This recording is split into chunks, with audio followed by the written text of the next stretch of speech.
Et yo tout le monde, c'est Jean pour une petite vidéo. Aujourd'hui on se retrouve sur une vidéo très spéciale où on va faire la review de l'épisode 128 et la preview de l'épisode 129. Donc dimanche on a vu l'épisode 128. Donc franchement, je vais vous dire honnêtement, je pense que Vegeta méritait quand même un petit peu mieux que ça en termes d'adieu. Mais bon, c'était un bon adieu, hein. La Toei s'est quand même un petit peu débrouillé pour nous fournir un adieu qui était ne stresse qu'un tout petit peu à la hauteur de Vegeta.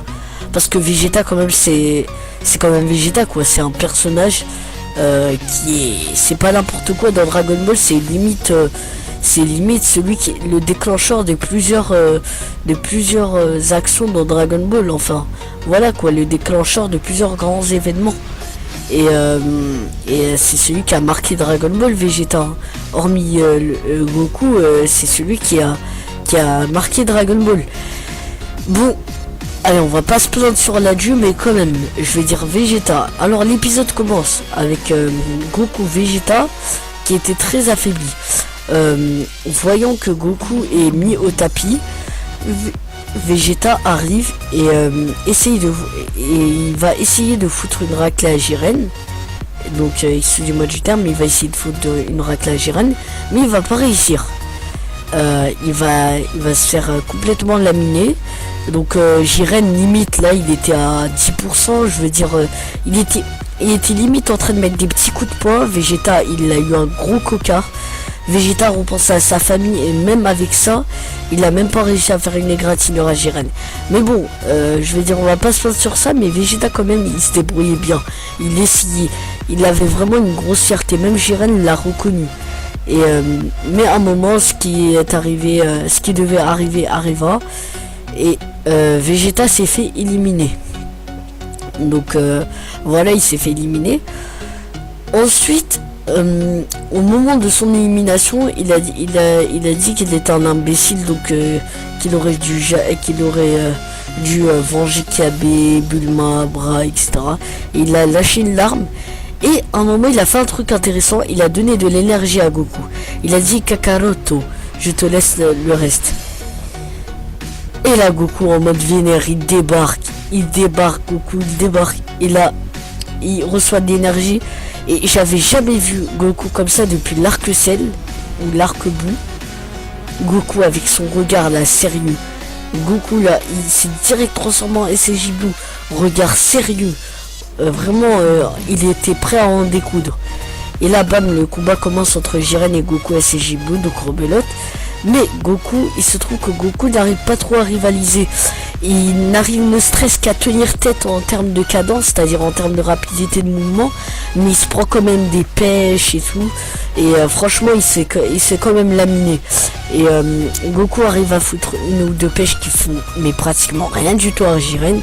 Donc Jiren là, il doit être à 70% de sa puissance. Donc quand je vous dis 70%, c'est vraiment pas genre avec les 4 auras, hein. C'est vraiment là, il s'est affaibli. Enfin, il s'est affaibli. Il a fait exprès pour parce qu'il avait placé la barre haut au début car ils étaient 3.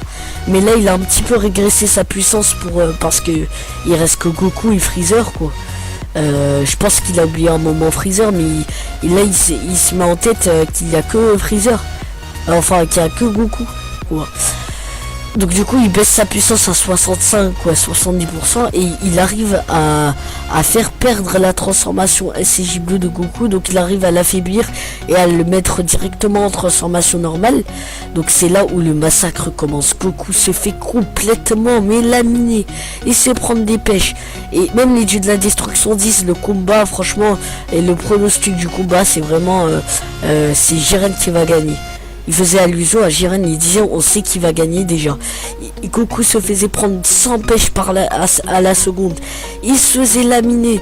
Mais franchement, c'est un truc de ouf, hein. Et à un moment, Goku allait tomber. Il repense à tout la Z-Team, Freezer, etc. Bon, Freezer, je sais pas pourquoi il l'a ramené dans ses pensées. Mais bon, voilà. Et là, l'Ultra Instinct arrive. Bam! l'Ultra Instinct arrive, il se tape contre Jiren et bam, ils sont en train de se taper et tout. Et là Goku arrive à rivaliser avec Jiren et à un moment il l'esquive mais facilement. Et Jiren, et j'aime bien le nani de Jiren. Quand Goku commence à se transformer et qu'il esquive Jiren, Jiren il est en mode nani. Et genre après par derrière Goku il esquive tout, il fout une pêche à Jiren dans son ventre là ou dans son plectrum solaire, je sais pas quoi là. Bref, il lui faut une pêche. Jiren a les yeux qui sortent, il a la baffe qui sort. C'est la première fois que je le vois comme ça. Et là Beerus il est en mode ouais, il fait la fête et tout. Il est en train de dire ouais, c'est là où on va montrer la vraie puissance de l'Ultra Instinct. Oui, c'est subjugué, tous les dieux de la destruction restent sans voix. Et il y en a un qui dit oui, ce Goku il ne cessera de me surprendre. C'est celui avec la tête poilue là. Donc ça prouve que Goku c'est quand même se faire remarquer Goku. Donc il sait se faire remarquer. Et là c'est là où il y a la fin de l'épisode, on reste sur l'Ultra Instinct. Donc franchement on a bien été nourri.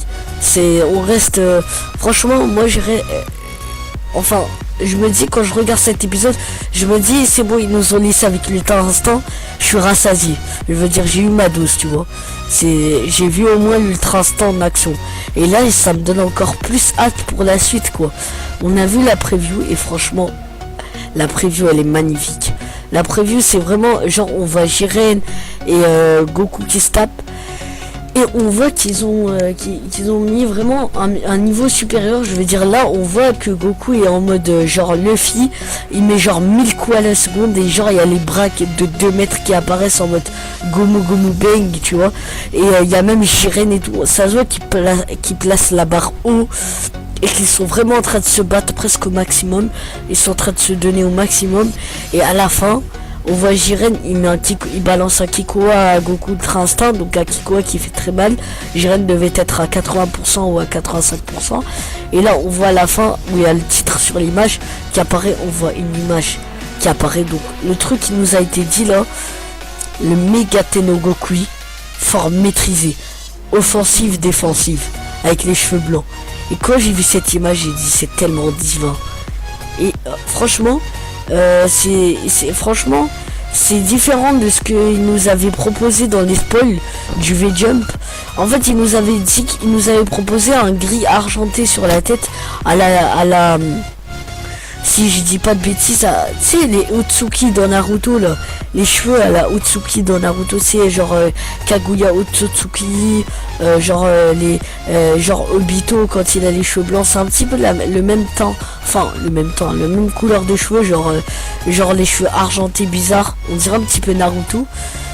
Donc voilà, ça me faisait peur car c'était le même chara design en fait Akira Toriyama avait dessiné le même chara design que Goku SSJ God et pratiquement dans le chara design animé, dans le animé là, dans le tournoi du pouvoir quoi, c'était pratiquement la même chose que l'Ultra Instinct, ils ont juste coloré les cheveux en gris hein.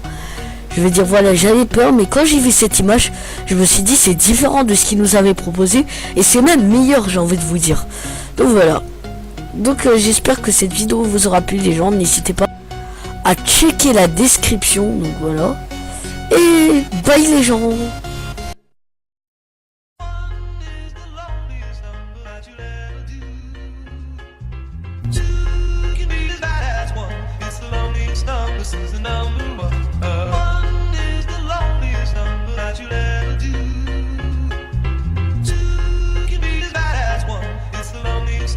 Yeah.